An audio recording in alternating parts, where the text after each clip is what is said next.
ଗାଡ଼ି ଚାଳକଙ୍କ ପାଇଁ ଗୋଟେ ଖୁସିର ଖବର ଆସିଛି ଯେଉଁଟାକି ଖୁସିର କଥା ଯେଉଁ ଆଗରୁ ଥିଲା ପିୟୁସି ନଥିଲେ ତେଲ ମିଳିବ ନାହିଁ ଯାହା ବି ହେଉନା କାହିଁ ଗୁଜବ ହେଉନା କାହିଁକି ଗୋଟେ ଲୋକଙ୍କ ମନରେ ଭୟ ଥିଲା। ଆଉ ଯଦି ଜରିମାନା ଗାଡ଼ିରେ ଅଛି ତେବେ ପିୟୁସି ସାର୍ଟିଫିକେଟ୍ ମିଳିବ ନାହିଁ।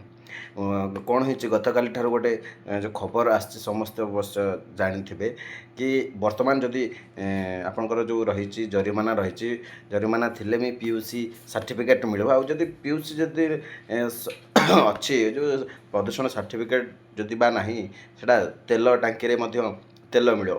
ଏଠି ଗୋଟେ ଅନୁରୋଧ ହେଉଛି ଇଏ ତ ରହିଛି ସରକାରଙ୍କ ନିୟମ ଯେ ଆମର ଗୋଟେ ସବୁଠୁ ବଡ଼ କର୍ତ୍ତବ୍ୟ ହେଉଛି ଗାଡ଼ିର କାଗଜପତ୍ର କରିବା ଆମର ନିଜର ଦାୟିତ୍ୱ।